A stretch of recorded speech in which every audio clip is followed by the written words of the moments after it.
Wow, hey everyone, there's a whole bunch of changes that have been happening in the last month or so that I just want to go over with you quickly. The biggest thing is rental regulation changes. This is a game changer in the industry. Some of the changes are, instead of giving a tenant 2 months notice to vacate, you have to give them 4 months notice. Instead of paying them 1 free month to vacate, you have to pay them 2 free months. If you want to use the property for your own family, it used to be you had to use it for a minimum of 6 months, so there's a penalty against you. Now it's a minimum of 12 months. If you're a renter, this is all good news.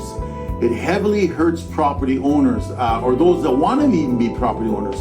It causes more hesitation if you have rentals or you're thinking of buying one, just because it's just so many inhibitions and restrictions towards it. The pre-sale market's getting hammered because a lot of those buyers end up as landlords, and the restrictions now are causing investors in property to move to other methods. Like I don't do stocks, but stocks or bonds are different investments.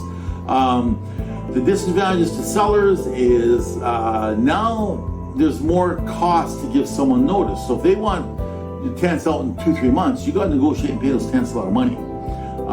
It might deter a buyer even to come because they want to have their whole family move in, and they don't want to wait 4.5 months or 4 months.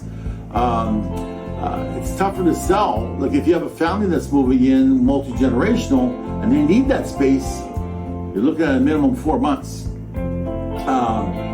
Most buyers and sellers, we've been trained over the decades that we don't want to wait 4 months.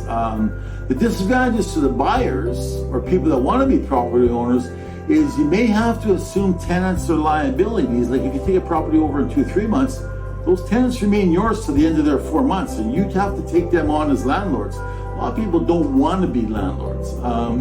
And if you do need the whole house, you're going to be living in a bit more of a crowded environment while you're both living in the same space, so that becomes available. It's, like I say, it's good for renters, but for buyers and sellers, I don't think it's going to be advantageous. And I think because it's tougher, that it's going to cause prices to maybe drop a little bit. So yeah, if you have any questions, give me a call.